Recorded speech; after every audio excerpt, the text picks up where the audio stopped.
Mabuhay sa inyong lahat. Today in Philippines is today April 11, 1867. Ipianak si Rio Rivera sa Kamiling Tarlac ang modelo ni Rizal sa kanyang libro No Limitangere bilang Maria Clara.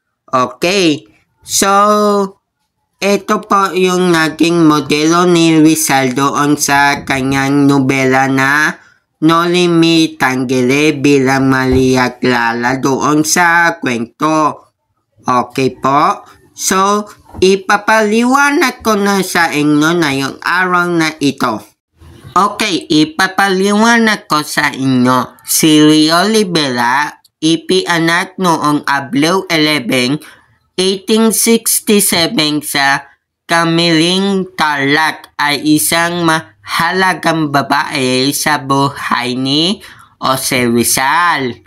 Bagamat madalas siya ituring bilang modelo ni Maria Clara, mas tumpak na sabihin na siya ay isang inspirasyon para sa karakter.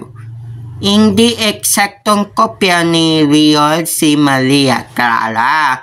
Ang karakter ay isang katang-isip ng pagsama-sama ng ibang-ibang mga babae na kilala ni Rizal kasama na si Rio. O diba? Si Rizal at Rio ay napalitan ng manaliim na nagpapakita ng kanilang malalim na damdamin sa isa't isa. Isang romantikong relasyon ang umusbong sa pagitan nila. Nulit, hindi ito nagtagal dahil sa mga hadlang tulad ng distansya at ang pagkasangkot ni Rizal sa kilusang reforma.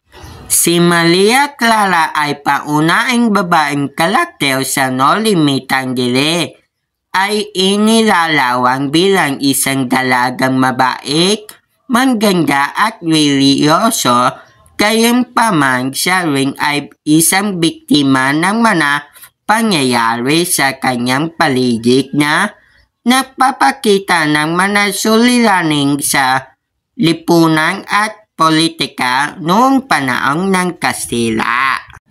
Ang No Limitangere na inilaghata noong 1887 ay isang makasaysayang nobela ni Jose Rizal na naglalawang ng kalagayan ng Pilipinas sa ilalim ng pananakop ng Espanya.